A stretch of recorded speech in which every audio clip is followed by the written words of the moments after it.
Okay, so where we're at is last week we had done all of this stuff looking at relative velocity. And so we had defined all of this, a VA equals VB plus VA relative to B. And we had looked at it in a couple different ways. So we had looked at it as a vector solution, a graphical solution, and finally as an instantaneous center of zero velocity. And that was possible because with planar motion, you always have an instantaneous center. And so for this course, right now, you know, that sort of works okay. In third year, when you start to deal with three-dimensional motion, it doesn't. So that's not going to work out as nicely with this term down here. So this week, for the two lectures left on kinematics, we're going to talk about acceleration. And it's exactly the same in terms of the initial sort of write-up of it. It's acceleration A equals acceleration B, acceleration A relative to B. And we did this already, the derivation of it, last week. But the application is a lot more complex.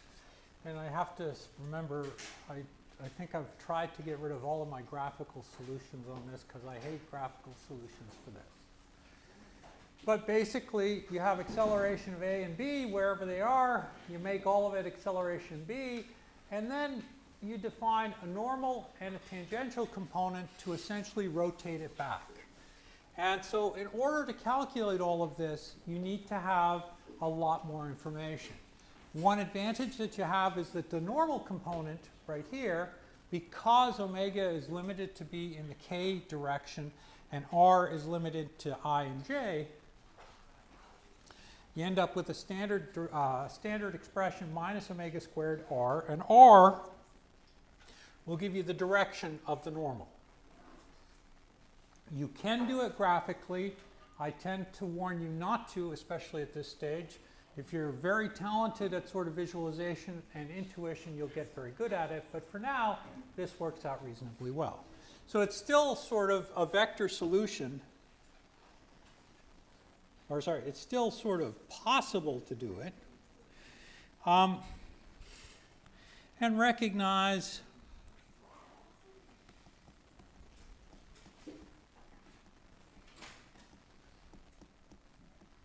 that we're just taking derivatives.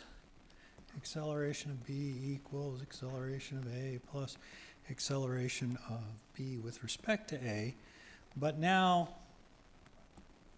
this term over here, acceleration B with respect to A, has both a normal and a tangential component. And that's really what you have to think about as you're doing all of these types of analyses. So you'll see that the expectations on these problems become much greater. Now, last week we did rolling without slip. And we looked at the acceleration, in that case, with an absolute motion. And when we did absolute motion, we just sort of said, hey, we can look at the geometry. We can look at the geometry, and once the geometry is in place, we can get all of these terms. Now, it's not as easy to do that with everything else, but I can have a surface, and with that surface, I can define a point P and a point Q. P and Q, P is the point of the wheel in contact with the surface. Q is the corresponding point on the surface. Both of those will have the same velocity and accelerations, or velocities. All right.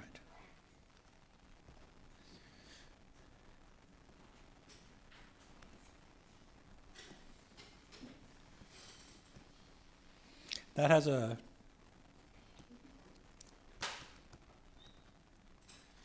has a radius r, and that has a velocity v naught. Now, one of the things that you remember from last week is that when you're dealing with translation or rolling without slip or rolling at all, you will have a translation motion at the center. It doesn't go up, it doesn't go down, it just sort of translates across the motion. Equally important, and something I'd kind of recommend that you do with all of your questions, especially when you deal with rigid bodies, is to make sure that you spend the 2 seconds to put down your coordinate system, x, y, and the positive rotation. So you have rolling without slip, and this is surface F, and so wheel W rolls without slip along surface S.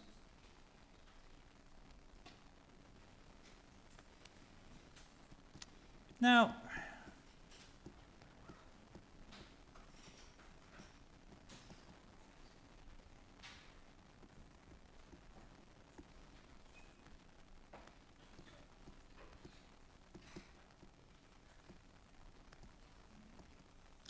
when it comes to the point of contact, do not move relative to one another. So velocity of p with respect to q equals 0, which also, if you just sort of put everything in, velocity of p equals velocity q. And this is one of those nice points that if you're looking for an instantaneous center of zero velocity, that's the one to use.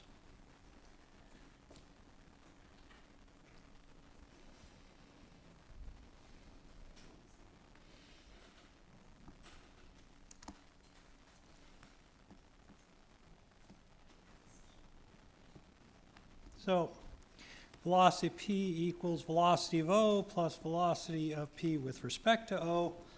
And we've already gone through all of this, and you've defined here the same sort of things before. You'll have velocity of O, which you're looking for.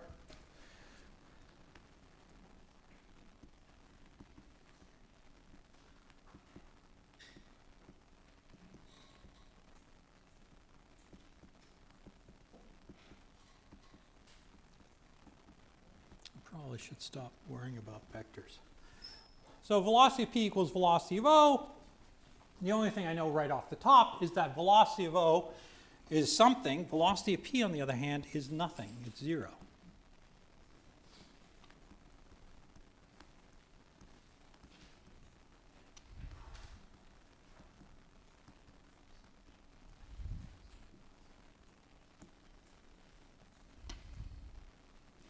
So 0 equals velocity of O in the I direction plus omega of the wheel, k, cross with rp with respect to O.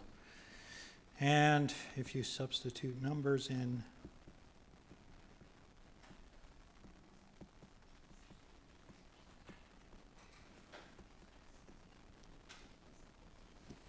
you get that.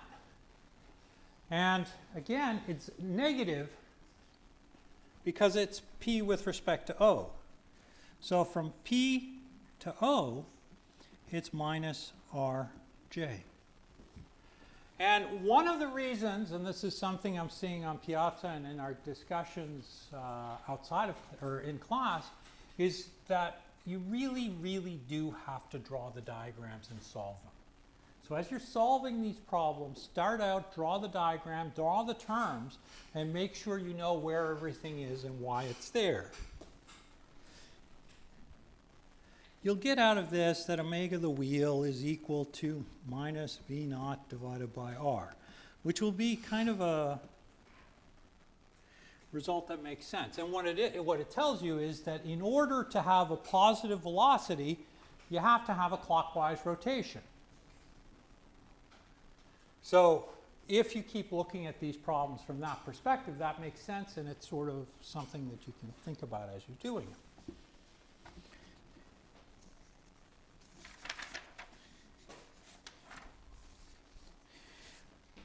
So continuing, but looking at the acceleration,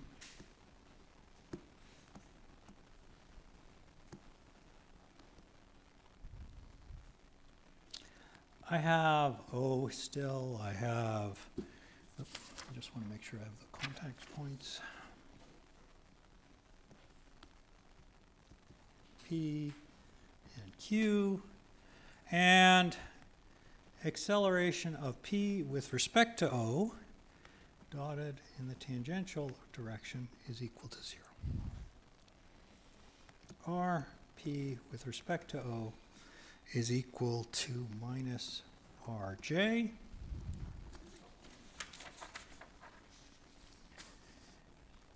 And AO is equal to AOI.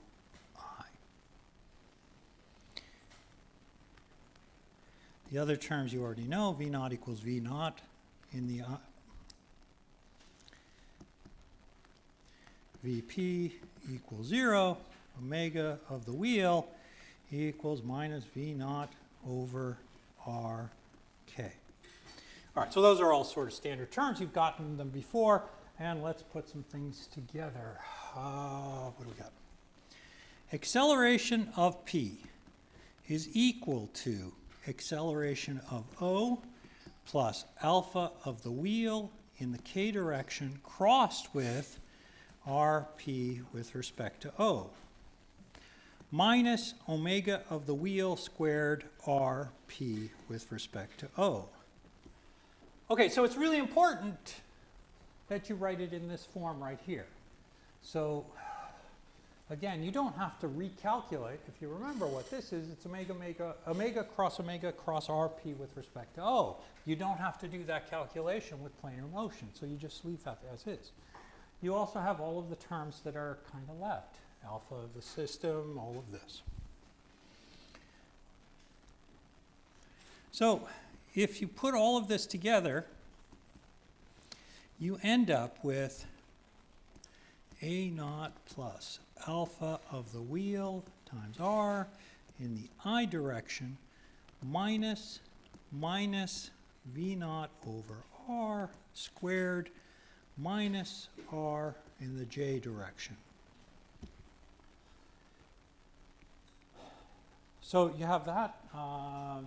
You have acceleration of O, which is 0. You have acceleration there, all of that. And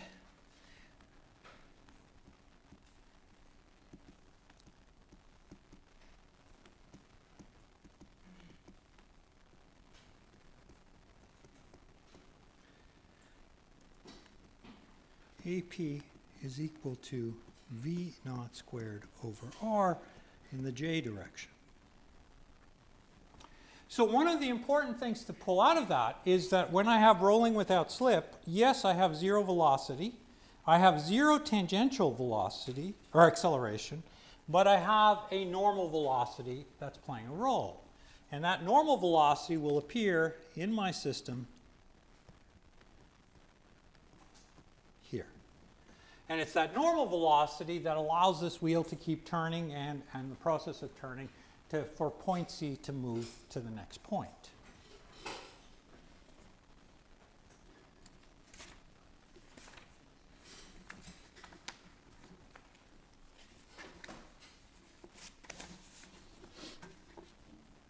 Any questions on that? I'm going to start doing a couple examples today. Yeah, I think I may be able to do a couple. And I'm going to start with this one. And what happens now is that I can look at a complete problem. I can look at the velocity and the acceleration and use that information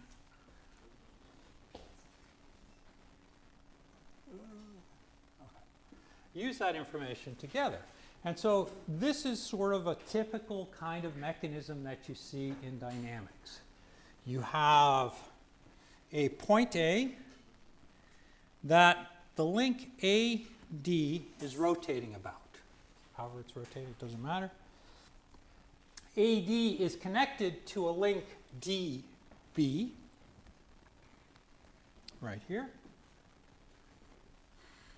And that is general plane motion. AD is rotation.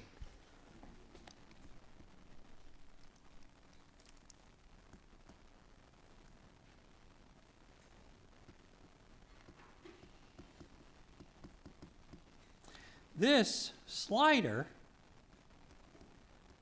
is something you'll see a lot of, and it's undergoing translation. And of course, the hard part of this problem is the link BD, which is general plane motion.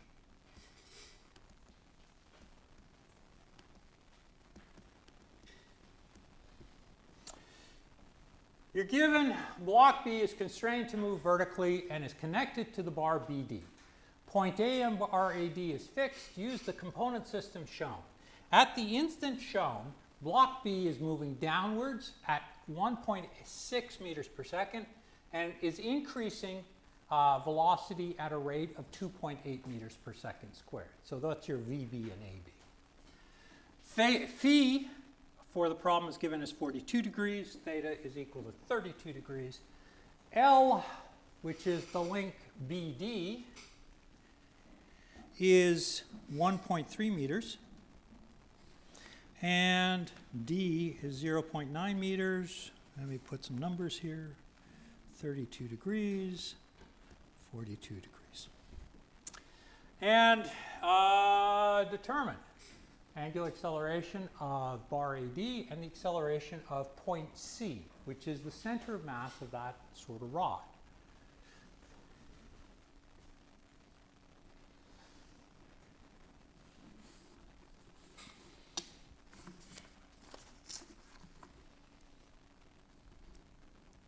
So the velocity of D is equal to the velocity of B plus omega BD cross with RD with respect to B.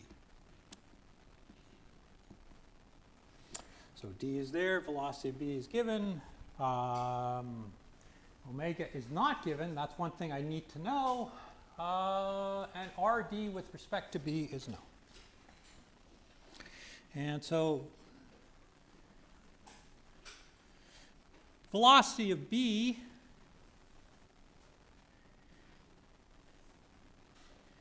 so velocity of D. Velocity of D is also equal to omega AD cross with RD with respect to A, which equals VB plus omega BD crossed RD with respect to B. So what am I doing here? I'm saying, well, first of all, I don't want to figure out what the velocity of point D is just on velocity B. I know that the velocity of D is a rotation. It's pinned at point A and is rotating about point A. So D is going to have a velocity that's just going to be omega of the rod AD crossed with RD with respect to A. VB is given. That's the only number that I have. Everything else, I know this, I know this. I don't know these two, but these two are only two unknowns. Those two are the only unknowns in this part of the problem. And if I put that together, I can start to look at this a little bit more. So if I look at this, and I do A with respect, or D with respect to A, those are the geometry, that's the part of the geometry that I need to know. So for B or D with respect to B, it's going to be L cos phi and minus L sine phi. A with respect to D, on the other hand, is going to be minus D cos theta, D sine theta. You should be able to draw these diagrams. So one of the nice things about doing a vector approach is that, yeah, you just have to look at the geometry. In a graphical approach for this same problem, I'd have to know what the velocities are at 90 degrees to those links. So for AD, for example, I'd have to rotate the system by 90 degrees to see what's happening. And then in the next part of the problem, I'm going to look at the normal and tangential. So I have a tangential acting along one line and a normal acting along the line of the rod pointing back inwards. All right, substituting in terms.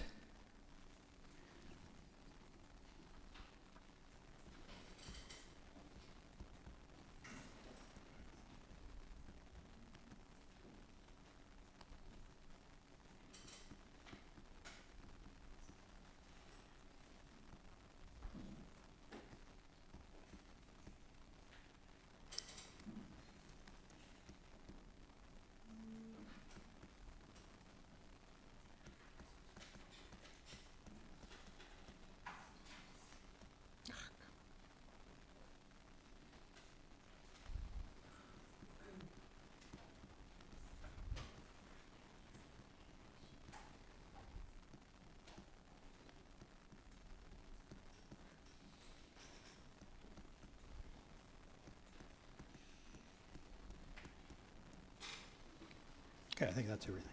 All right. So again, if you're studying for these problems, if you're studying for the exam, you don't have to do acceleration, of course, but you do have to do this. And this is not hard to do. Okay, so please just do a couple of cases and draw your own diagram. Once you draw it, it makes more sense. So I end up with L omega BD sine of phi equals d omega AD sine of theta, and velocity of B plus L omega d BD. Cos of theta equals minus d omega AD cos of theta. That's my I equation, that's my J equation. Go ahead. Shouldn't it be cos phi I minus sine phi j? Which one? Like L cos phi I minus sine. Oh yeah, when I write these out, wait a minute. I just want to make sure. Okay, it's whatever, it's fine. Cos.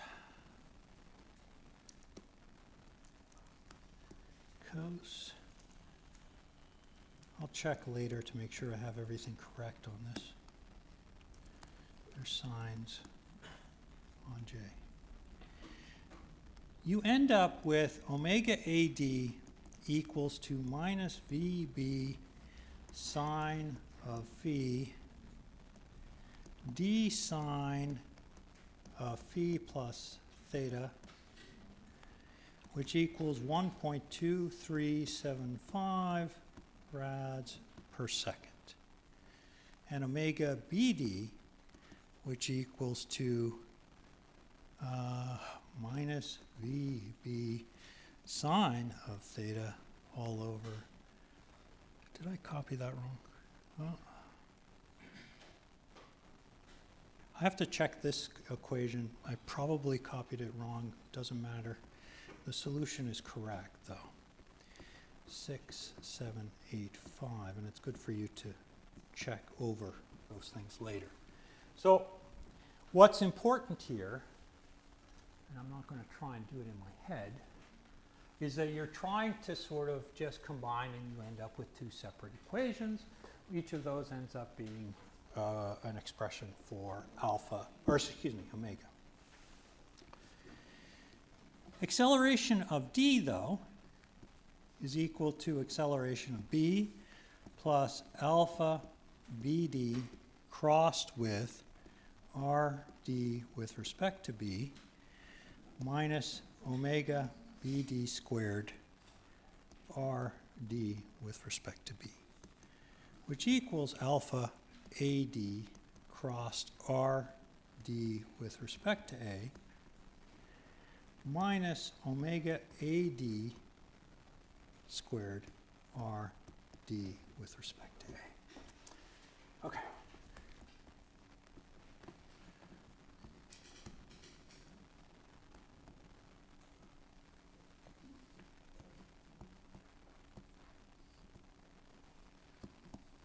So that's the acceleration. So you have an acceleration, and you're going to do the exact same thing you just did in terms of acceleration of d. It's going to be equal to this, because point A is rotating and acceleration of A is 0. So you can get, that is a point of constant rotation or fixed point rotation. On the top, you have the acceleration of B, which you're given. You have these terms here, and you have these terms here.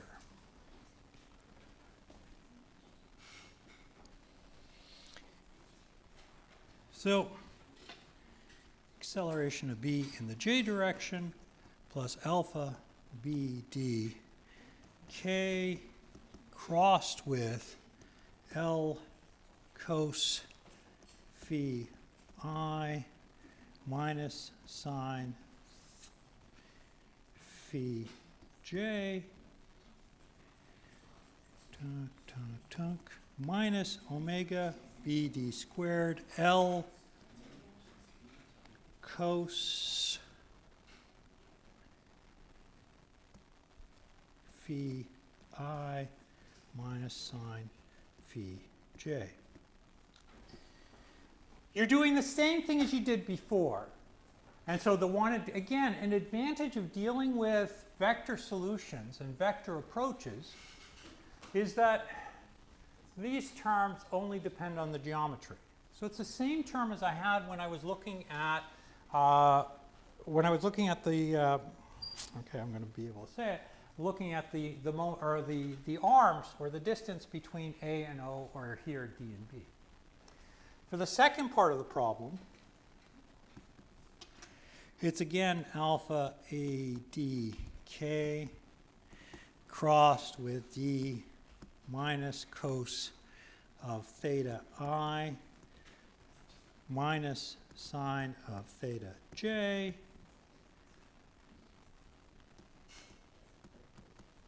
AD squared D minus cos theta I minus sine theta j.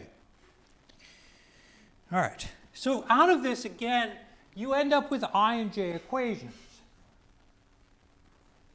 You do the calculations. This is not hard. You should spend a little time on cross products, but really that's it. I'm not really looking at anything too crazy yet.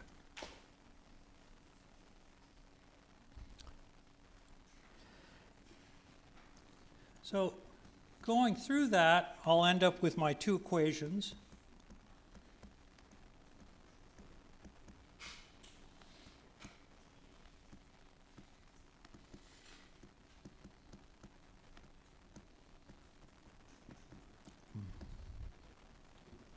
And I end up with alpha AD and alpha BD.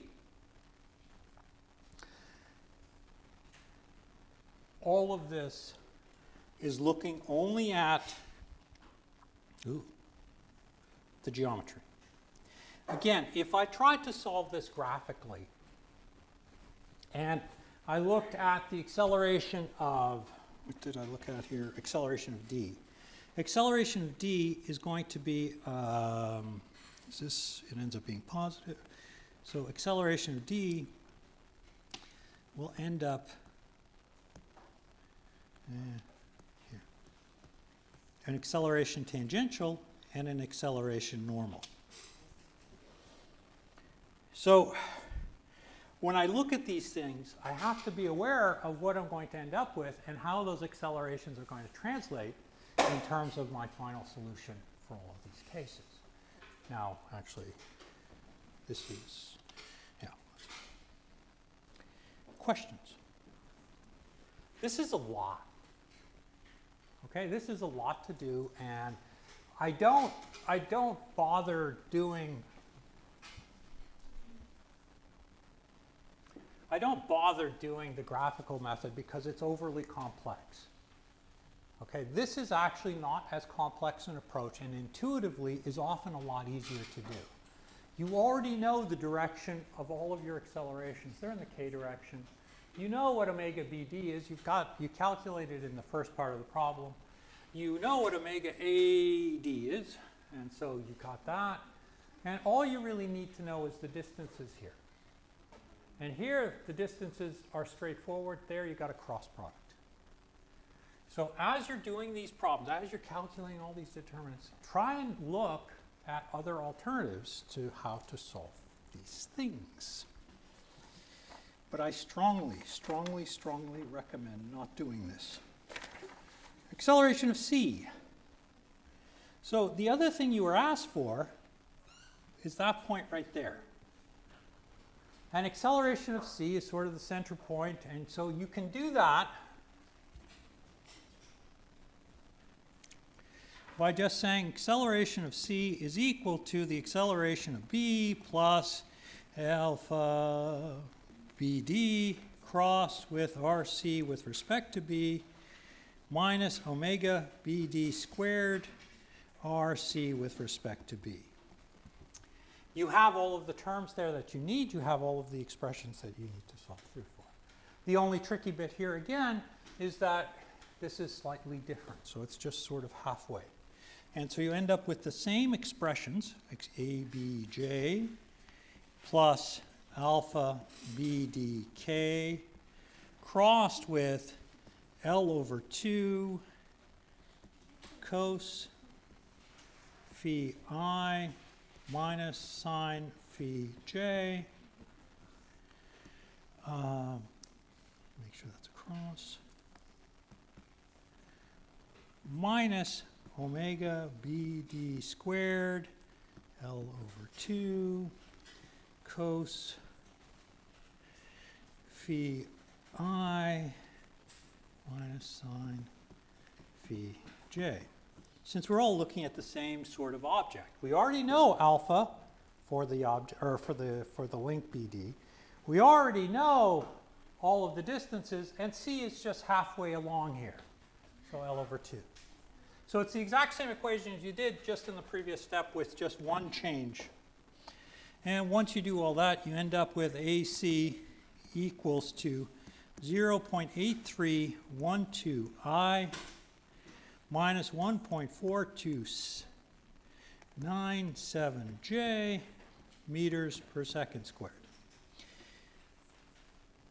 So one thing that's kind of useful at that point,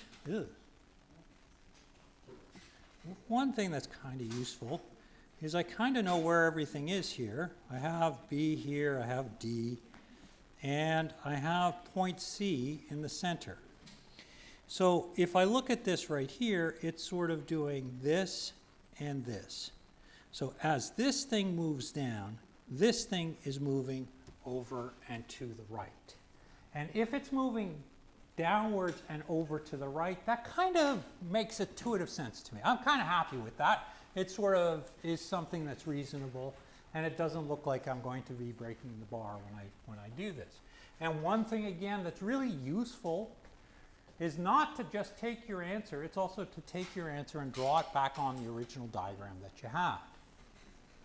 And so as you're looking at these problems, there's a lot of bookkeeping. That's really all this is. There's a lot of bookkeeping, but there isn't a lot of complication. And so if you do it a few times, you should be pretty confident in your capabilities of dealing with this. Questions? Go ahead.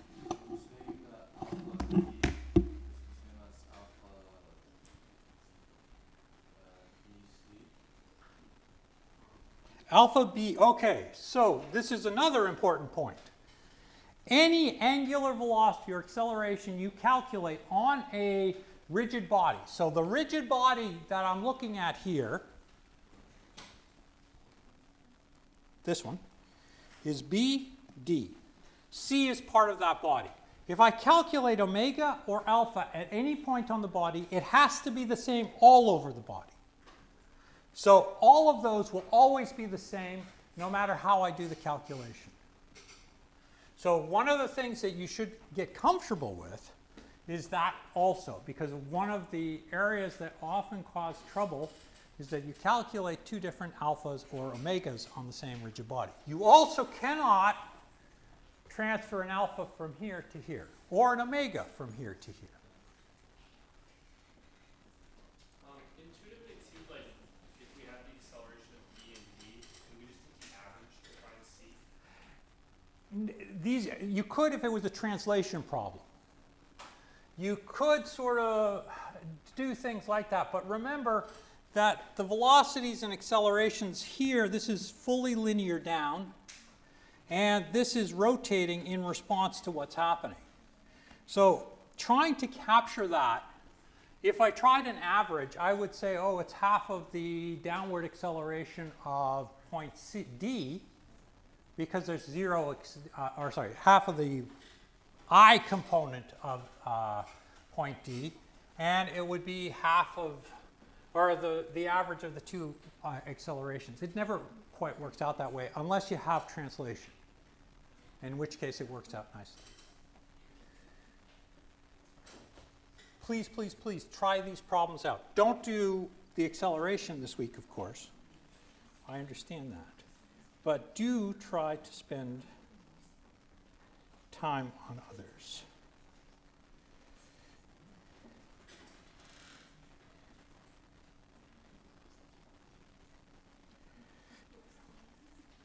The really interesting thing about this technique is that it is very powerful for very complex geometries. So that green semicircle, which is a perfectly drawn semicircle, and there are no straight lines there, and I didn't just trace it out and hope for the best, is a nice inner circle about which that small wheel is rotating. And so I have a sphere of radius 13 centimeters rolling without slip. And so in this chapter, we have a lot of rolling without slip problems. Inside a stationary spherical bowl of radius 43.232 centimeters. When I really want to sort of come up with something, a nice number, I do that. Assume the motion of the sphere is planar. The center of the sphere is at C, and the point of contact between the sphere and the bowl is at point P. Okay, so it's rolling. If at the instant shown, the center of the sphere C is traveling counterclockwise with a speed of 10 meters per second, and such that v dot c equals 0, determine the acceleration of c, as well as the acceleration of point P, which is the point at which the sphere is in contact with the interval all at this instant. All right. Okay.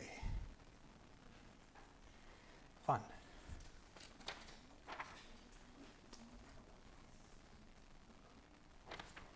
Okay.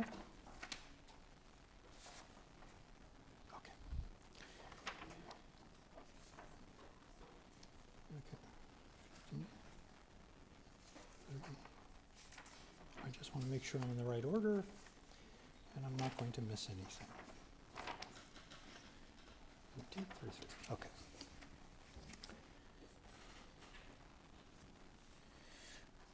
Velocity of c equals velocity of c e theta. So it's rotating, and you can see that dashed green line there, this line right here, and it's going to rotate around in this direction, which will correspond to the tangential or theta direction. You're used to these coordinates. And velocity of c equals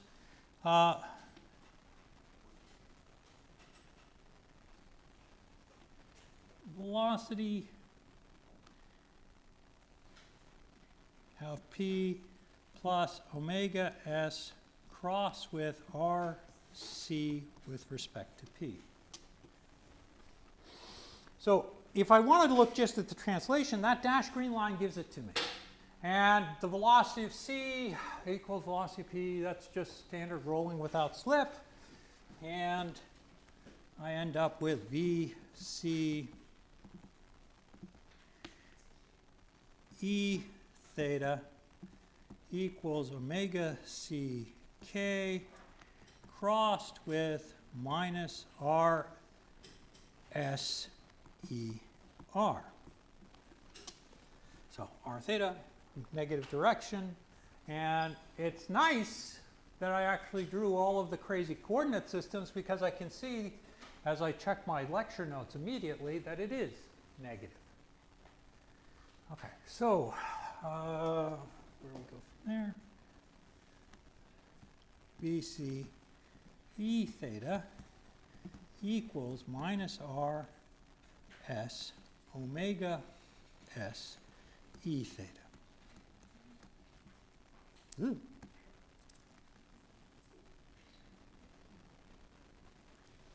And again, as before, I end up with that relationship between linear velocity and radial distance. And it's, of course, a negative because clockwise rotation goes positive direction.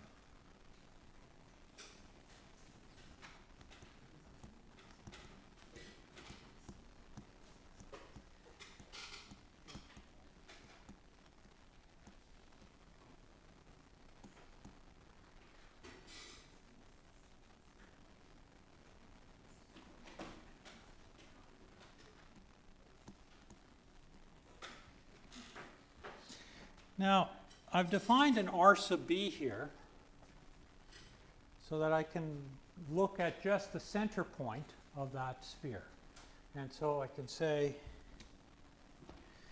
VC squared RB minus RS, and I end up with 330.78 meters per second squared.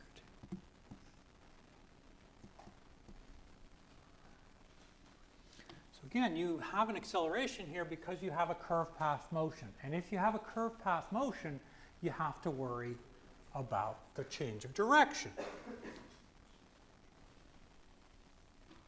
The acceleration of c equals the acceleration of p plus alpha s crossed with rc with respect to p. Boom. C with respect to p minus omega s squared rc with respect to p, which I've just calculated. So I have acceleration normal. I actually have acceleration normal already. I don't need to do it twice, but there you go. Omega s vc over rs. Acceleration of c rs, rb minus rs in the ER direction, AP radial ER plus AP theta E theta plus alpha SK cross with minus RS E sub R. It gets more exciting. BC squared over R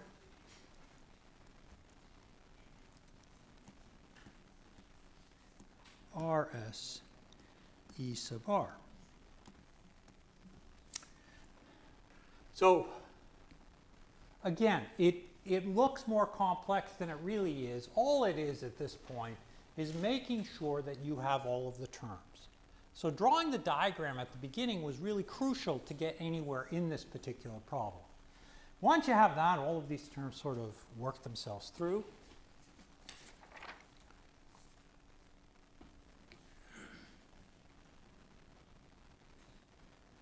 And acceleration of p, once you do everything, you expand the cross products, everything sort of works out. AP radial, or yeah, R, VC squared, RS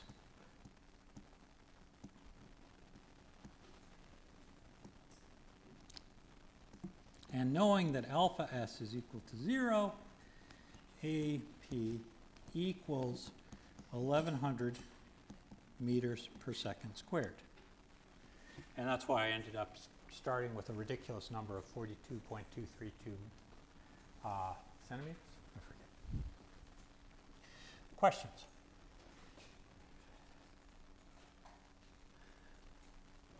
The whole point to this problem is to sort of convince you, hopefully, that you can do a lot of things as long as you draw the diagram.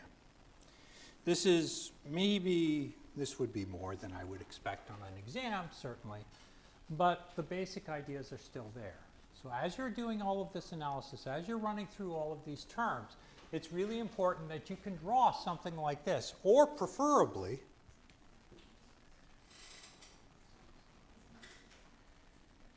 something like this, where all of the terms and all of the expressions are captured in terms of the geometry.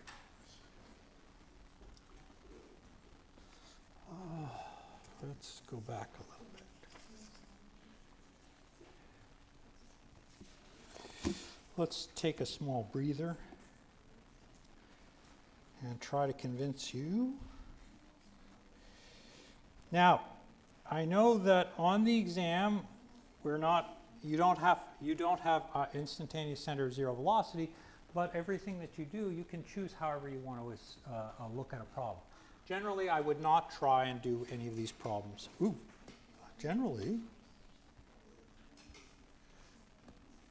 Okay, there we go. Okay.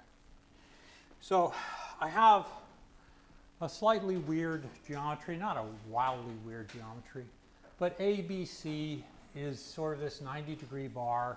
I have BC, which is pinned on the link AB, and B is a common point. C is constrained to slide, and unlike other problems with sliding, this is one that you have a slight angle. And L, both of those links have the same length L, which ends up being a really nice problem for an instantaneous center of zero velocity. I probably, if I were to look at this problem from the start, I would not do it as an instantaneous center of zero velocity. But if you wanted to, you can do L here, you drop a perpendicular, and that perpendicular, you know that is the direction of rotation, which translates or gives you the velocity of point B. You also know at this point right here what the direction of velocity should be. So I'm kind of assuming it's going up, but there you go.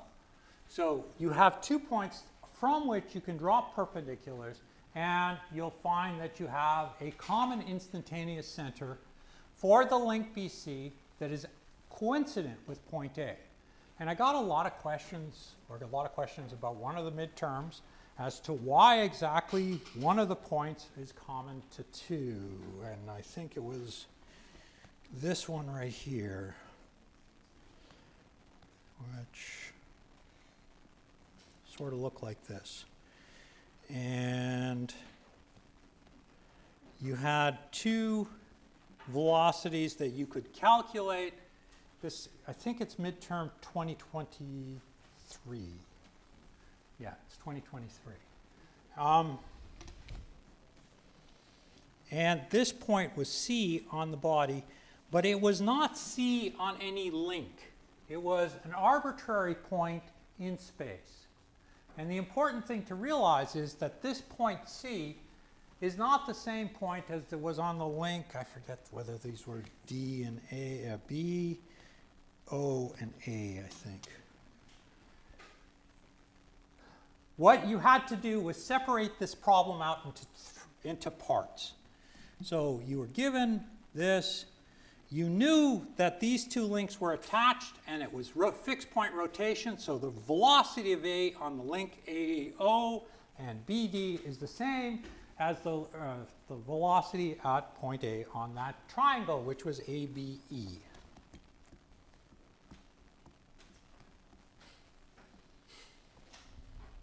And so it would have